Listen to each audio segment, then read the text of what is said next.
Kan kita banyak tuh yang di grup-grup ya, sudah mulai banyak tersebar bagaimana ya, peranannya para habaib di dalam memperjuangkan agama. Selain memperjuangkan agama, mereka memperjuangkan negara Republik Indonesia. Benar apa enggak? Tahu enggak siapa yang ngarang lagu untuk memberikan semangat anak bangsa pada saat itu? 17 Agustus tahun 45. Nggih. H. Mutahar. Nah, itu siapa? Habib Muhammad Husain, bukan Muhammad bin Husain ya. Muhammad Husain itu murokab. Saya tanya langsung kepada keluarganya. Muhammad Husain namanya, bin Salim ya. Al-Mutahhar, Semarang. Juga sebagai bapak pramuka Indonesia. Dan juga lagu syukur. Ya, lagu syukur itu ya. Kemudian Habib Ali Kuitang, bagaimana yang mengibarkan merah putih pada saat itu, yang belum ada mengibarkan, beliau yang mengibarkan. Penggagas merah putih, misal Habib Idrus Al-Jufri.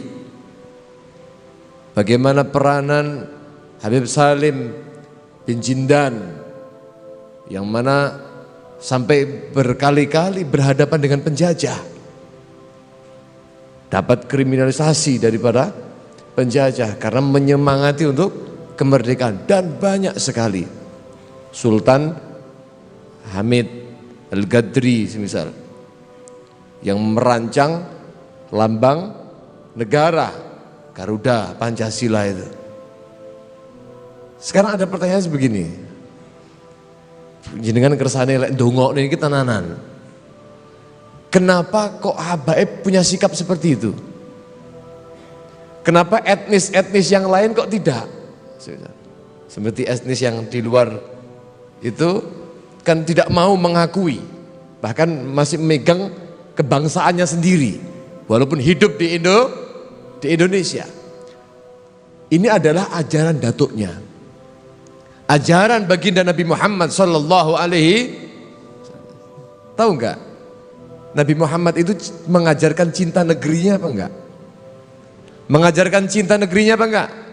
Nabi Muhammad sangat mencintai negerinya, negeri kelahirannya. Rasul sallallahu alaihi wasallam ketika beliau itu hendak meninggalkan kota Makkah, maka Nabi sallallahu alaihi wasallam berdiri di sebuah pasar di Makkah yang disebut dengan Hazwarah, dan beliau mengatakan, wallahi, demi Allah, innaki la khairu ardillah, sesungguhnya engkau wahai Makkah adalah paling indahnya tanah atau buminya Allah subhanahu wa ta'ala. Wa ahabbu ardillah ilallah, yang paling dicintai oleh Allah dari buminya Allah subhanahu wa ta'ala.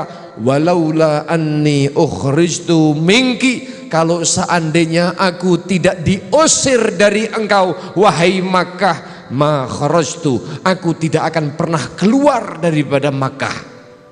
Coba lihat, ketika Nabi Muhammad datang ke Madinah, apa yang terjadi di Madinah? Enak di Madinah? Tidak ada. Madinah kota terpencil, Yathrib pada saat itu namanya.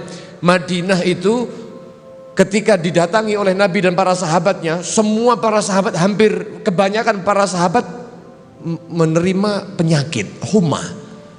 Perdagangan macet semua, karena di sana bukan tempat berkembang perdagangan, bisnis dan lain sebagainya. Tidak ada. Yang terkenal hanya Tamr Yathrib saja.